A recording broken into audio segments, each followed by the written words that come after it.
शालिग्राम जी में ऐसे छोड़ो। ओम गणानां त्वा गणपतिं भवामहे, प्रियाणां त्वा प्रियपतिं भवामहे, निधीनां त्वा निधिपतिं भवामहे, वशो ममाहं जानि गर्भदमा त्वं जासि गर्भदं मा। ओम श्री भगवते सत्यनारायणाय नमः। सर्वेभ्यो देवी देवताभ्यो नमः।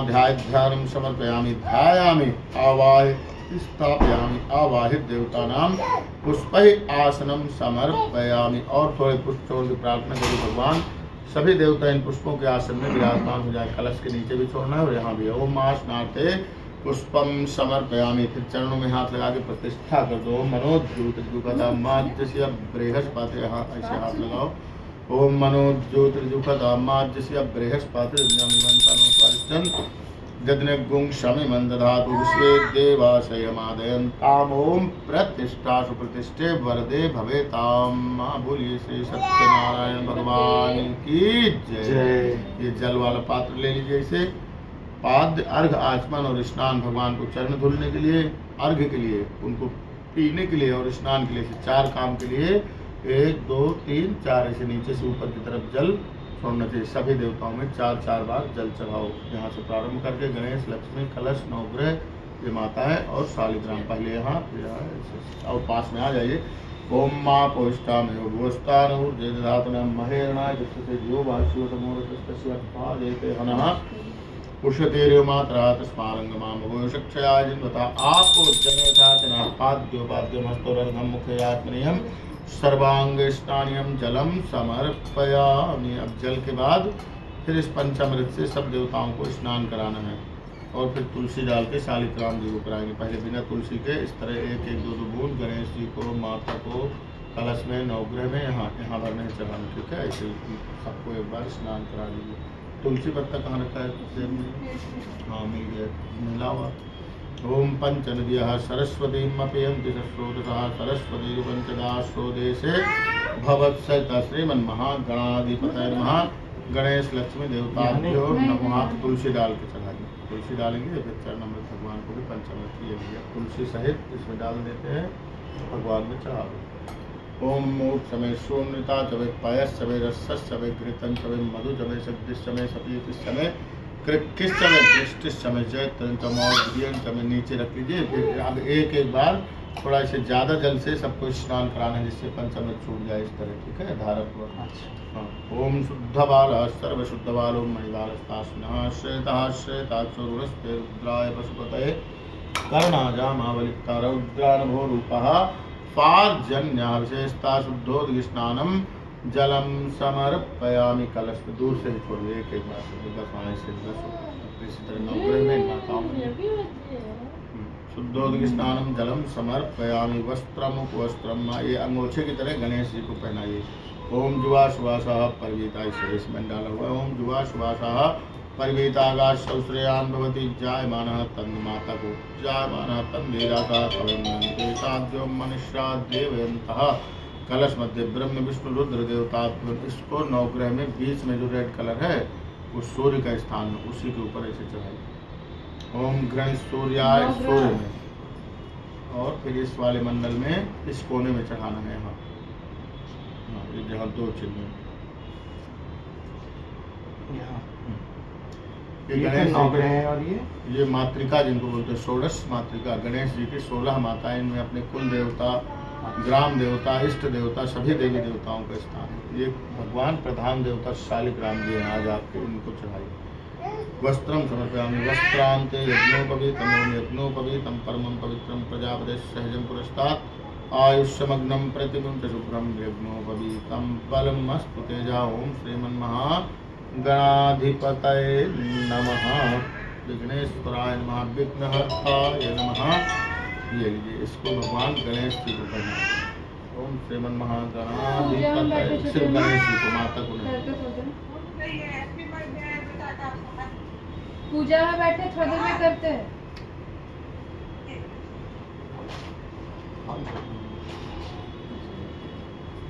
इसको कलश मध्य ब्रह्म विष्णु रुद्र देवताभ्यो नमः। यज्ञोपवीत उपनयामि। ओम घृण सूर्याय नमः। सूर्यादि नवग्रह मंडल देवताभ्यो नमः। इसको वहीं सूर्य के ऊपर। ओम घृण सूर्याय नमः। सूर्यादि नवग्रह मंडल देवताभ्यो नमः। यज्ञोपवीतोपनहयामि प्रधान देवता भगवते सत्यनारायणाय नमः। शालिग्राम स्वरूपाय नमः। यज्ञोपवीतोपनहयामि।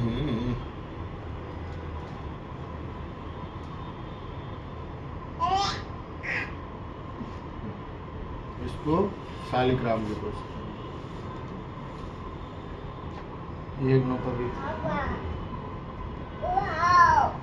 ये यज्ञोपवीत ग्राम देवता हनुमान जी के नाम से कलश में रखा।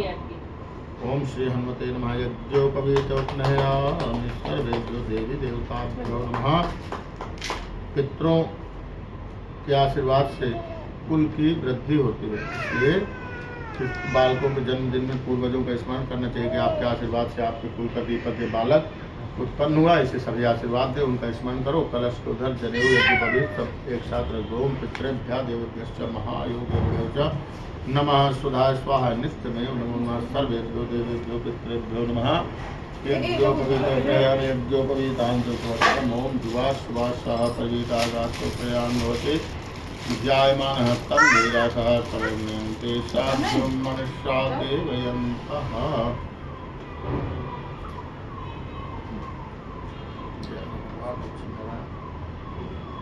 इसको कलश में ऐसे लगा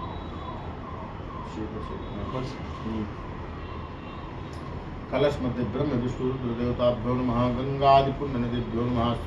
वरुणादि देवताभ्यो नमः।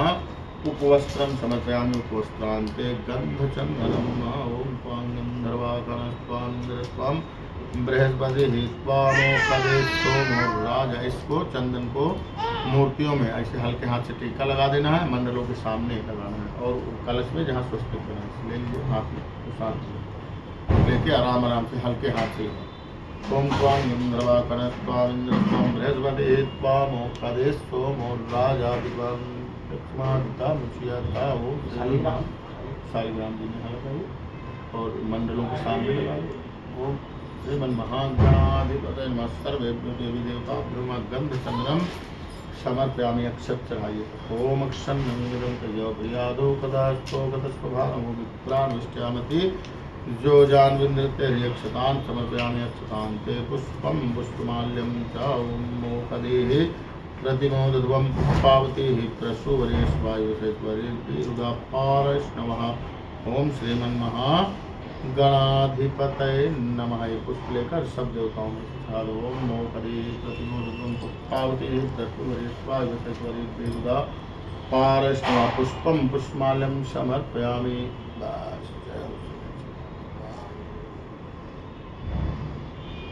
जय हो। जय दूर्वाघास ठीक है। अक्षत चढ़ा दीजिए गणेश जी के पास दूर्वाघास के लिए। ओम कांडात प्रभवन्ति करुका करुकस्परेवानो दूर्वे प्रतनु सहस्त्रेण शतेन च दूर्वांकुरान् समर्पयामि। नाना परिणद्रव्यं सिंदूर लेकर के से चुटकी बाई सबको चढ़ा दो। ओम सिंधूर श्राद्धमणि शोभनाशोपादप्रमेयः पतयन्ति जिह्वाः तस्य धारा रूपौनपादि काष्ठाबिन्दन्नो निवेतन्यमानः। सिंदूरं समर्पयामि। सिंदूरान्ते सुगन्धिद्रव्यं मा ओम त्र्यम्बकं त्यजामहे। सुगन्धिं पुष्टिवर्धनं उर्वारुकमण्डनान् मृत्योर्मुक्षेमामृतात् गन्धद्वारां दुराधर्षां नित्यपुष्पान्तरेष्णीम् ईश्वरीं सर्वभूतानां तामिहो पक्वैश्रीमों श्रीमन्महा। ऐसे भैया लगा दो। ओम त्र्यम्बकं यजामहे। सुगंधिं पुष्टिवर्धनं उर्वारुकमण्डनान् मृत्योर्मुक्षेमामृतात् गन्धद्वारां दुराधर्षां नित्यपुष्पान्तरेष्णीम् ईश्वरीं सर्वभूतानां तामिहो पक्वैश्रीं सुगन्धिद्रव्यं समर्पयामि। सुगन्धिद्रव्यान्ते धूपम्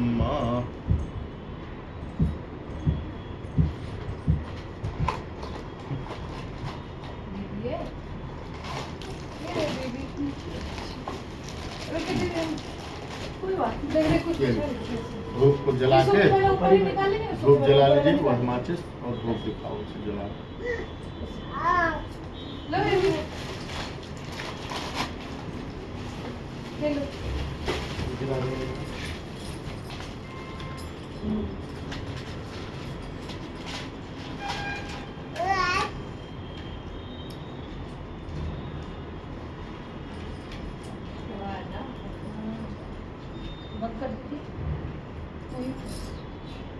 कौन है?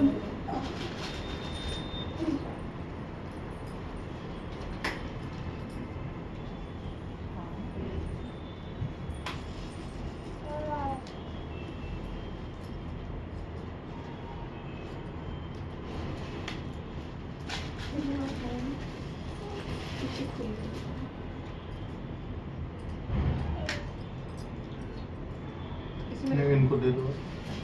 अभी देवताओं को दिखा के फिर ऐसे सबको धूप दिखाना।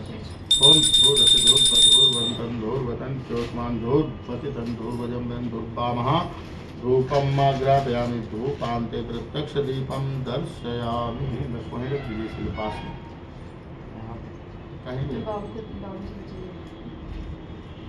धूपम माग्रापयामि प्रत्यक्ष दीपम दर्शयामि। थोड़ी पुष्प लेकर ऐसे हाथ में दीप के ऊपर 2 बार हाथ घुमाओ, सब देवताओं में चढ़ा दो। ओम चंद्रमा वंशो जाति चक्षु सूर्यो जाता श्रोत्राद्वा शुक्रांश्च मुखादग्निर्जाता धूपम माग्रापयामि प्रत्यक्ष दीपम दर्शयामि धूप दीपान्ते आत्मनियम जलम समर्पयामि। धूप दीपान्ते आत्मनियम जलम समर्पयामि। नैवेद्यम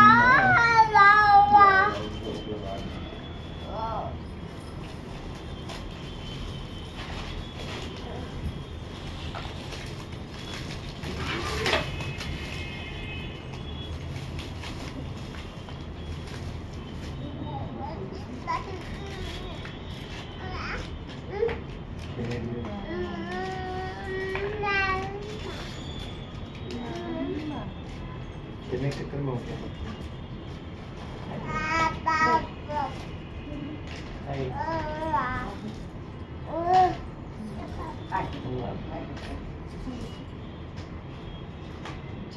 जा खेलेगा तो खेले नहीं जा जा आप जब बोलते हैं बाबू करने को बोले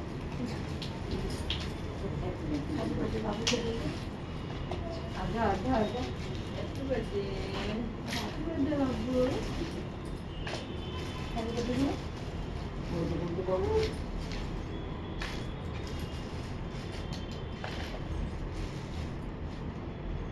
परी है परी। परी है। क्या नाम है इसका? इसका नारायणी। नारायणी।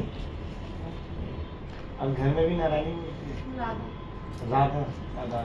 और इसका नाम कुंज है। कुंज सही है। नैवेद्यमावनाभ्यासिदन्तरिक्षमुंशेष्णोद्यो समोददाभ्यां भूमिदिशा श्रोत्रार्थाल्लोकानकल्पयन् त्वदीयं वस्तु गोविन्दा तुभ्यमेव समर्पये। गृहाण सुमुखो भूत्वा प्रसीद परमेश्वरा। ओम श्रीमन्महागणाधिपतये नमः महादेव्यै नमः। नैवेद्यम निवेदयामि। इसी तरह सभी देवताओं को भोग लगाना। ठीक है, ये गणेश जी माँ लक्ष्मी का हो गया। अब कलश में एक एक फल, एक दिन फल ले लो कलश के पास। ओम नाभ्यासिदन्तरिक्षमुंशेष्णोद्यो समोददाप। एक एक फल रखो, एक एक। ये 2 देवताओं का था इसलिए इसमें सब डबल है। हाँ, एक एक रखो। कलश मध्य ब्रह्म विष्णु रुद्र देवता। फल को नीचे भी रख देना अगर पलटे हल्टे दोनों को। ठीक है, नहीं पलटा। इसमें भी एक फल रखे। हाँ, 9 ग्रहों को 2 के बाद ओम गणेश सूर्यान ये वाला फूल रखो, वो देवियों को चढ़ाना। ओम गणेश सूर्यान सूर्यादि नवग्रह मंडल देवताभ्यो नमः। नैवेद्यम निवेदयामि। इन माताओं में लाल फल चढ़ा दो। गणेश जी सहित गौरी आदि 16 मात्रेभ्यो नमः। उसमें हाँ रख दो। उसमें भी लड्डू रखो। ये वाला इनको दे दीजिए। ये वाला आप यहाँ रखो, उसमें उनका मिठाई रखो। समर्पयां भूमृदिशा श्रोत्राल्लोकानकल्पयन् त्वदीयं वस्तु गोविन्दा तुभ्यमेव समर्पये। गृहाण सुमुखो भूत्वा प्रसीद परमेश्वरः। ओम श्रीमन्महागणाधिपतये नमः। कलश मध्ये ब्रह्म विष्णु रुद्र देवताभ्यो नमः। गंगादिपुण्यनदीभ्यो नमः। सप्तसागरेभ्यो नमः। सर्वेभ्यो तीर्थेभ्यो नमः। गणेश जी सहित गौरी आदि 16 मात्रेभ्यो नमः। सूर्यादि नवग्रह मंडल देवताभ्यो नमः। प्रधान देवता भगवते सत्यनारायणाय नमः। शालिग्राम स्वरूपाय नमः। श्री भगवते सत्यनारायण। ये लोग इस भोग को लेकर प्रधान देवता भगवान सत्यनारायण स्वामी को भोग लगा दो। कदली फली रखने चल 4 फल अपने फल बाकी ऐसे ले लीजिए हाथ में दोनों लोग। सत्यनारायण स्वामी शालिग्राम जी को स्पर्श करो और यहाँ सामने नीचे रखो। ओम ना दबाना नहीं है, बस दबाना होता है। और देवता दबाना तो यहाँ रखिए पास में। ओम नाभ्यादिदं प्रचुम शेष नवद्यो समर्दतापद्याम भूम दिशास्त्रोत्रादताल्लोकानकल्पन्ना तुदीयं वस्तु गोविंदा तुभ्यमेव समर्पये गृहाण सुमुखो भूत्वा प्रसीद परमेश्वर। ओम श्री भगवते प्रधान देवता श्री भगवते सत्यनारायणाय नमः। शालिग्राम स्वरूपाय नमः। यज्ञ नारायणाय नमः। मम कुले सर्वेभ्यो देवेभ्यो नमः। उष्टों में पितरों के पास पितरों का स्मरण करो। बाबा पर बाबा वृद्ध पर बाबा जो न हो। सर्वेभ्यो देवेभ्यो नमः। पितृभ्यो नमः। नैवेद्यम निवेदयामि। 2 बार जल से आचमन करा दो। 2 बार देवताओं को, पितरों के दोने में अलग से 2 बार। नैवेद्यांते मुखार्पणयाते जलम समर्पयामि। हस्तो प्रक्षालनार्थे जलम समर्पयामि। ऋतुफलं समर्पयामि।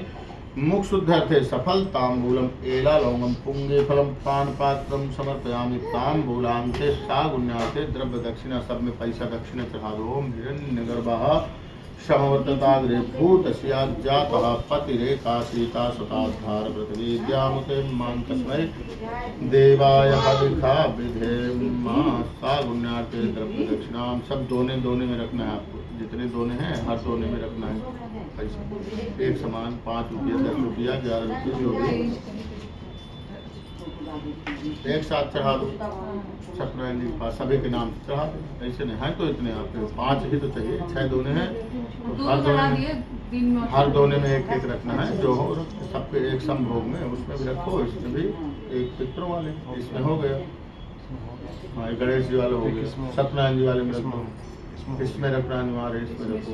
बस सबका हो गया। अब हाथ जोड़ के प्रार्थना करो कि भगवान सभी देवता हमारी इस पूजा को स्वीकार करें और हमें और हमारे बालक को आशीर्वाद प्रदान करें। ओम विघ्नेश्वराय वरदाय सुरप्रियाय लंबोदराय सकलाय जगद्धिताय नागाननाय श्रुतियज्ञ विभूषिताय गौरी सुताय गणनाथ नमो नमस्ते। या श्री स्वयं सुकृतिनाम भवनेषु लक्ष्मी पापात्मनां कृतधियां हृदयेषु बुद्धि श्रद्धा शतां कुलजना प्रभुवत्सलज्जातां त्वां नतां परिपालय देवी स्वं शरणागतिनाथा परित्राण प्राणि सर्वस्याति हे देवी नारायणी नमोस्तुते। मूकं करोतु वाचालं पंगुं लंघयते गिरिं यत्कृपा तमहं वन्दे परमानन्दमाधवम्। ओम श्री भगवते सत्यनारायणाय नमः। यज्ञ नारायणाय नमः। मंडलांतर स्थापित सर्वेभ्यो देवी देवताभ्यो नमः। प्रार्थना पूर्वकं नमस्कारान् समर्पयामि। बोलिए श्री सत्यनारायण भगवान की जय।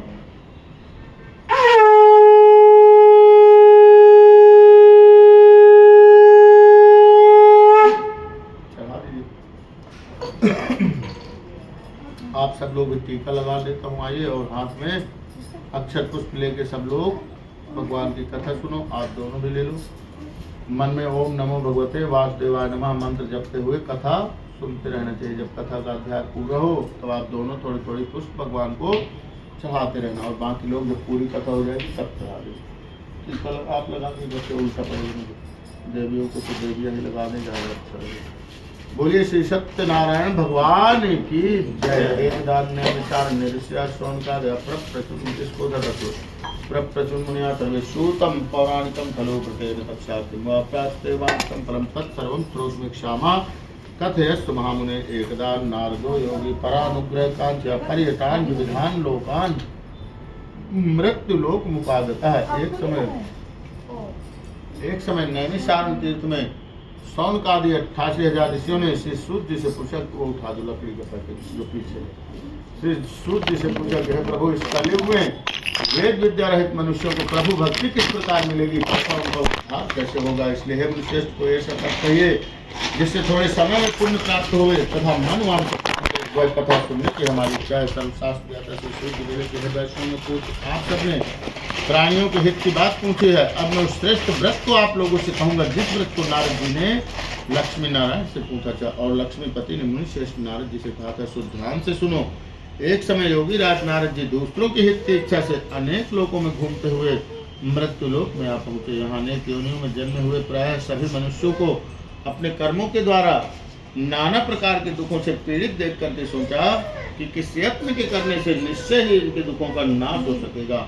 ऐसा मन में सोचकर विष्णु लोक को गए। वहाँ श्वेत वर्ण और 4 भुजाओं वाले देवों के इस नारायण का दर्शन किया, जिनके हाथों में शंख चक्र गदा और पद्म थे तथा वनमाला पहने हुए थे। देखकर स्तुति करने लगे कि हे भगवान, आप अत्यंत ही शक्ति से संपन्न है, मन तथा वाणी भी आपको नहीं पा सकती। आपका आदि मध्य अंत नहीं है। निर्गुण स्वरूप सृष्टि के कारण भूत व भक्तों के दुखों को नष्ट करने वाले हो। आपको मेरा नमस्कार है। नारद जी से इस प्रकार की स्तुति सुनकर के श्री विष्णु भगवान बोले कि हे मुनि श्रेष्ठ, आपके मन में क्या है? आपका यहाँ किस काम के लिए आगमन हुआ है? निसंकोच कहो। तब नारद मुनि बोले कि मृत्यु लोक में सब मनुष्य जो अनेक योनियों में जन्मे हुए हैं, प्रायः अपने कर्मों के द्वारा नाना प्रकार के दुखों से दुखी हो रहे हैं। सो हे नाथ, मुझ पर दया रखते हैं तो बतलाइए कि उन मनुष्यों के सब दुख थोड़े से प्रयत्न से कैसे दूर हो सकते हैं। श्री भगवान जी बोले कि हे नारद, मनुष्यों की भलाई के लिए तुमने बहुत अच्छी बात पूछी। जिस काम को करने से मनुष्य मोह से छूट जाता है, वह मैं कहता हूँ सुनो। बहुत पुण्य देने वाला स्वर्ग तथा मृत्यु लोक दोनों में दुर्लभ एक उत्तम व्रत है। आज प्रेम होकर तुमसे कहता हूँ, श्री सत्यनारायण जी का यह व्रत अच्छी तरह विधि पूर्वक करके मनुष्य आयु पर्यंत यहाँ सुख भोग कर मरने पर मोक्ष को प्राप्त होता है। श्री भगवान के वचन सुन करके नारद मुनि बोले कि उस व्रत का फल क्या विधान है? किसने यह व्रत किया और किस दिन यह व्रत करना चाहिए? विस्तार से कहिए। भगवान बोले कि दुख शोक आदि को दूर करने वाला, धन धान्य को बढ़ाने वाला, सौभाग्य तथा संतान को देने वाला यह व्रत सब स्थानों पर विजयी करने वाला है। भक्ति और श्रद्धा के साथ किसी भी दिन मनुष्य श्री सत्यनारायण की शाम के समय ब्राह्मणों और बंधुओं के साथ धर्म पारायण होकर पूजा करे। भक्ति भाव से नैवेद्य केले का फल, घी, दुग्ध, दही, गेहूं का चूर्ण, सवाया लेवे, गेहूं के अभाव में साठी का चूर्ण, शक्कर तथा गुड़ले और सब भक्षण योग पदार्थ जमा करा करके भगवान को अर्पण कर देवे तथा बंधुओं सहित ब्राह्मणों को भोजन कराए। पश्चात स्वयं भोजन करके नृत्य गीत आदि का आचरण करता हुआ श्री सत्यनारायण भगवान का स्मरण करता हुआ समय व्यतीत करे। इस तरह व्रत करने पर मनुष्यों की इच्छा निश्चय ही पूरी होती है। विशेष करके कली काल में भूमि पर यही मोक्ष का सबसे सरल उपाय है। श्री स्कंद पुराण रेवखंडे सत्यनारायण व्रत कथायाम प्रथमो अध्याय। बोलिए श्री सत्यनारायण भगवान की जय। थोड़ी थोड़ी अक्षत चढ़ा दो आप दोनों, यहाँ चढ़ाना मत।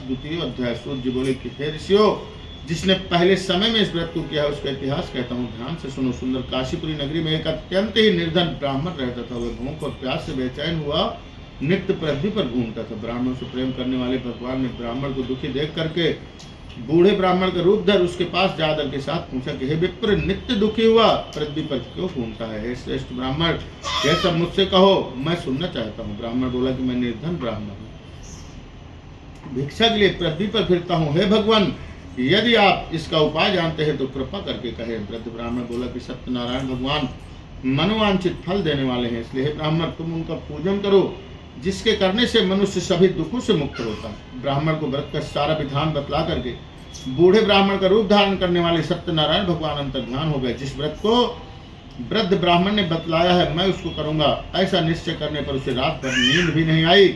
वह सवेरे ही उठा और सत्यनारायण जी के व्रत का निश्चय करके भिक्षा के लिए चला। उस दिन उसको भिक्षा में बहुत सा धन मिला, जिससे बंधु बांधवों के साथ उसने श्री सत्यनारायण का व्रत किया। इसके करने से वह ब्राह्मण सब दुखों से छूट करके अनेक प्रकार की संपत्तियों से युक्त हुआ। उस समय से वह ब्राह्मण हर मास इस व्रत को करने लगा। इस तरह श्री सत्यनारायण भगवान के व्रत को जो करेगा वह मनुष्य सब दुखों से छूट जाएगा। इस तरह नारद जी से नारायण का कहा हुआ है व्रत मैंने तुमसे कहा है विप्रो, मैं अब और क्या कहूँ। ऋषि बोले कि हे मुनीश्वर, फिर संसार में उस ब्राह्मण से सुन करके किस किस ने इस व्रत को किया है, हम वह सब सुनना चाहते हैं। इसलिए हमारे मन में श्रद्धा है। सूर्य जी बोले कि हे मुनियों, जिस जिसने उस व्रत को किया वह सब सुनो। एक समय वह ब्राह्मण धन और ऐश्वर्य के अनुसार बंधु बांधवों के साथ व्रत करने को तैयार हुआ। उसी समय एक लकड़ी बेचने वाला बूढ़ा आया और बाहर लकड़ियों को रखकर ब्राह्मण के मकान में गया।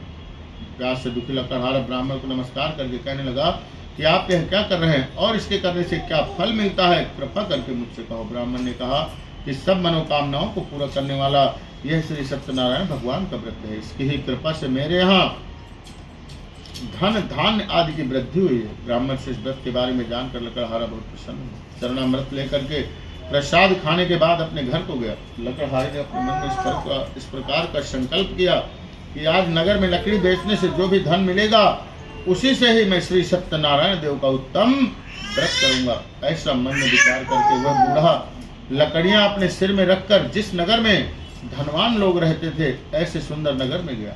उस रोज वहां पर उसे उन लकड़ियों का दाम पहले के दिनों से 4 गुना मिला। तब वह बूढ़ा लकड़हारा दाम ले और इतनी प्रसन्न होकर के पक्के केले की फली, शक्कर, घी, दुग्ध, दही, गेहूं का चूर्ण इत्यादि सत्यनारायण भगवान के व्रत की कुल सामग्रियों को लेकर अपने घर गया।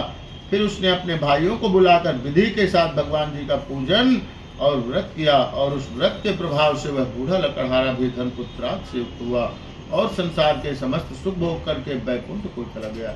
इस स्कंद पुराण रेवाखंडे सत्यनारायण व्रत कथायाम द्वितीयो अध्याय। बोलिए श्री सत्यनारायण भगवान की जय।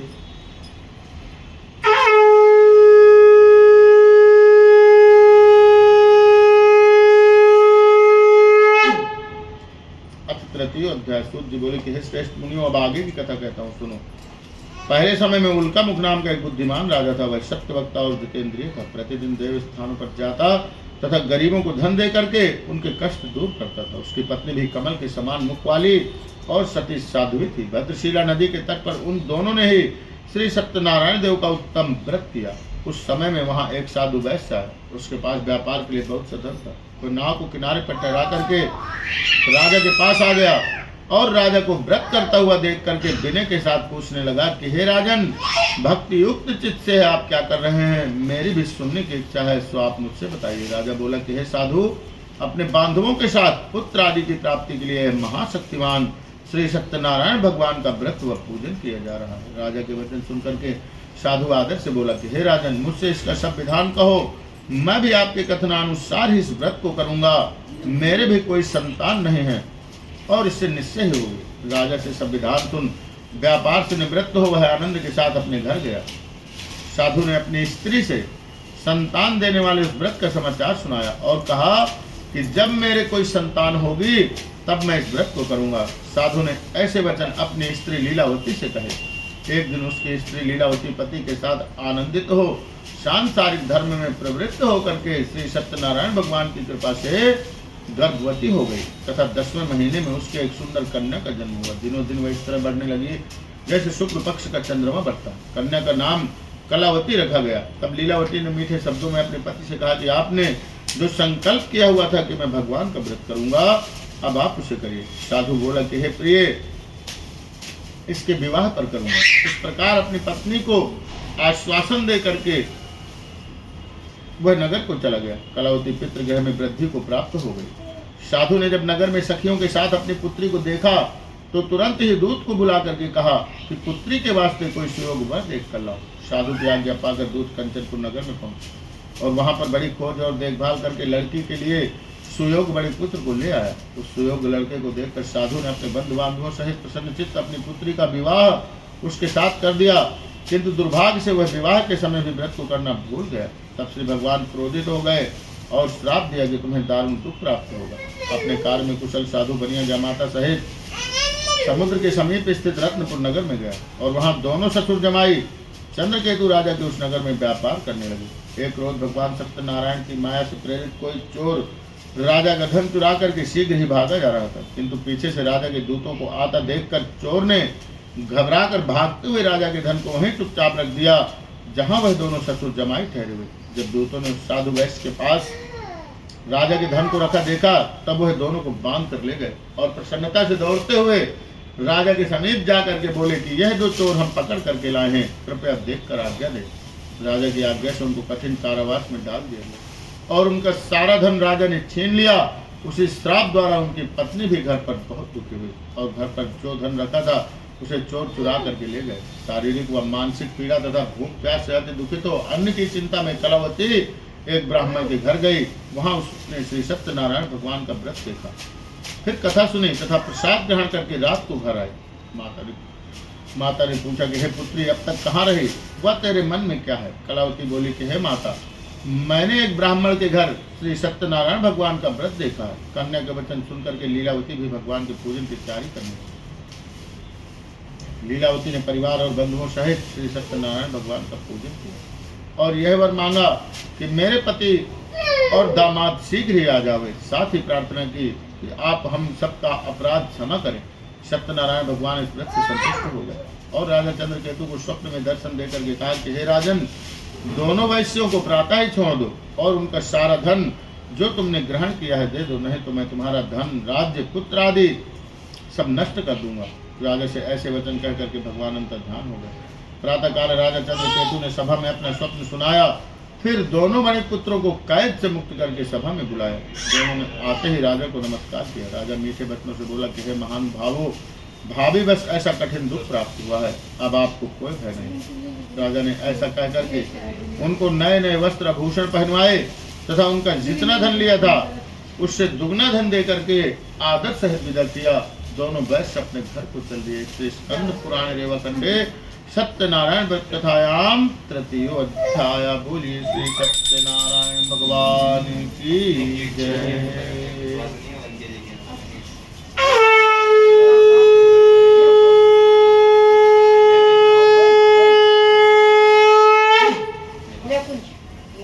चतुर्थो अध्याय। सूर्य देव की फिर वैश्य ने वहां से मंगलाचरण करके यात्रा आरंभ की और अपने नगर की ओर चला। उनके थोड़ी दूर निकलने पर दंडी वेशधारी श्री सत्यनारायण जी ने उनसे पूछा कि हे साधु, तुम्हारी नाम क्या है? अभिमानी वणिक हंसता हुआ बोला कि हे दंडी, आप क्यों पूछते हो? क्या धन लेने की इच्छा है? मेरी नाव में तो बेल और पत्ते भरे हुए हैं। वैश्य का कठोर वचन सुनकर के भगवान ने कहा कि तुम्हारा वचन सत्य हो। दंडी ऐसा कहकर वहां से दूर चला गया और कुछ दूर जाकर के समुद्र के किनारे बैठ गया। दंडी के जाने पर वैश्य ने नित्य क्रिया करने के बाद नाव को ऊंची उठी देख करके अचंभा किया तथा नाव में बेल पत्ते आज देख मूर्छित हो जमीन पर गिर पड़ा और फिर मूर्छा खुलने पर वह अत्यंत ही शोक प्रकट करने लगा। तब उसका दामाद बोला कि आप शोक न करें, यह दंडी का श्राप है।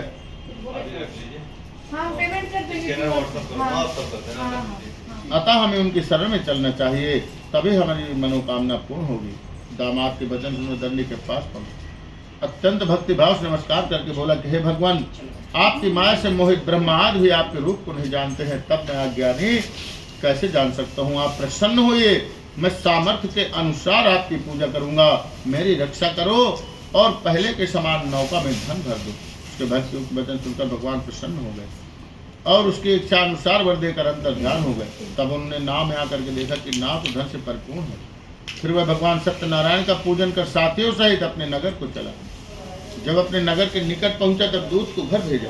दूत ने साधु के घर जा उसकी स्त्री को नमस्कार करके कहा कि साधु अपने दामाद सहित इस नगर के समीप आ गए हैं।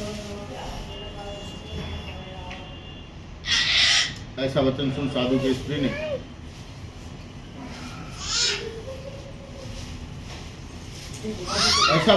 साधु की स्त्री ने बड़े हर्ष के साथ श्री सत्यदेव का पूजन करके पुत्री से कहा कि मैं अपने पति के दर्शन को जाती हूँ, तुम कार्य पूर्ण करके शीघ्र ही आओ। माता के ऐसे वचन सुनकर कलावती प्रसाद को छोड़ करके अपने पति के पास गई। प्रसाद की अवज्ञा के कारण सत्यदेव ने रुष्ट हो उसके पति को नाव सहित पानी में डुबो दिया।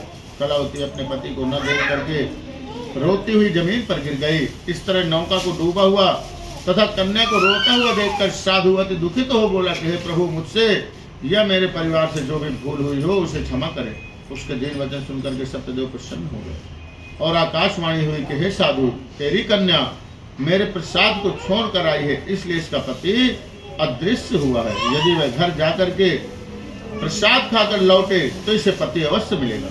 ऐसी आकाशवाणी सुनकर कलावती ने घर पहुंचकर प्रसाद खाया और फिर आकर अपने पति के दर्शन किए। तत्पश्चात साधु ने बंधु बांधवों से सत्यदेव का विधि पूर्वक पूजन किया। उस दिन से वह प्रत्येक पूर्णिमा को श्री सत्यनारायण भगवान का पूजन एवं कथा करने लगा और फिर इस लोक का सुख भोग करके अंत में वह भी स्वर्ग लोक को चला गया। इससे स्कंद पुराण रेवखंडे सत्यनारायण व्रत कथायाम चतुर्थो अध्याय। बोलिए श्री सत्यनारायण भगवान की जय।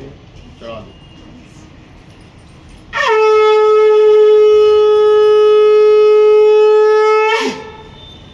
पंचमो अध्याय। सूत जी बोले कि ऋषियों में और भी कथा कहता हूँ, सुनो। प्रजापालन में लीन तुंगध्वज नाम का एक राजा था। उसने भी भगवान का प्रसाद त्याग करके बहुत ही दुख पाया। एक समय वन में जाकर वन्य पशुओं को मार करके वह बट के पेड़ के नीचे आए। वहां उसने ग्वालों को भक्ति भाव से बांधवों सहित सत्यनारायण जी का पूजन करते देखा। राजा देख करके भी अभिमान वश वहां नहीं गया और ना ही उसने उनको नमस्कार ही किया। जब ग्वालों ने भगवान का प्रसाद उसके सामने रखा तो वह प्रसाद को भी त्याग करके अपनी सुंदर नगरी को चला गया। वहीं उसने अपना सब कुछ नष्ट हुआ पाया तो वह जान गया कि यह सब कुछ भगवान ने किया। तब वह विश्वास करके ग्वालों के समीप गया और विधि पूर्वक पूजन कर प्रसाद खाया तो सत्यदेव की कृपा से सब पहले जैसा था वैसा ही हो गया और फिर वह भी दीर्घ काल तक सुख भोग कर मरने पर स्वर्गलोक हो गया। जो मनुष्य इस परम दुर्लभ व्रत को करेगा भगवान की कृपा से उसे धन धान की प्राप्ति होगी तथा सब मनोरथ पूर्ण होकर के अंत में वह भी वैकुंठ धाम को जाएगा। जिन्होंने पहले इस व्रत को किया है अब उनके दूसरे जन्म की कथा कहता हूँ। वृद्ध सतानंद ब्राह्मण ने सुदामा का जन्म लेकर के मोक्ष को पाया। उल्कामुख नाम का राजा दशरथ होकर के वैकुंठ को प्राप्त हुआ और साधु नाम के वैश्य ने मौरध्वज बन करके अपने पुत्र को आरे से चीर करके मोक्ष को प्राप्त किया।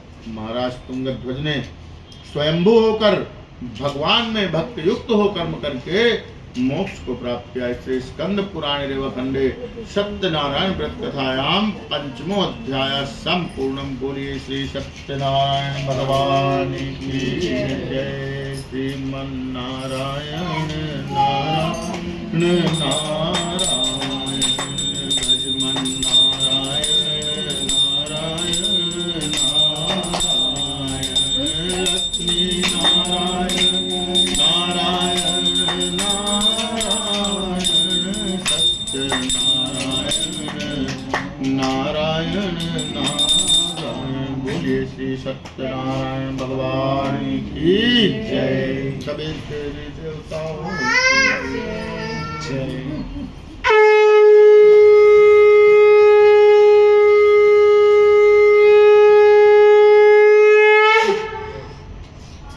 अब आप हवन कुंड को भी उठा लो और ये हवन सामग्री को यहाँ रखो सामने।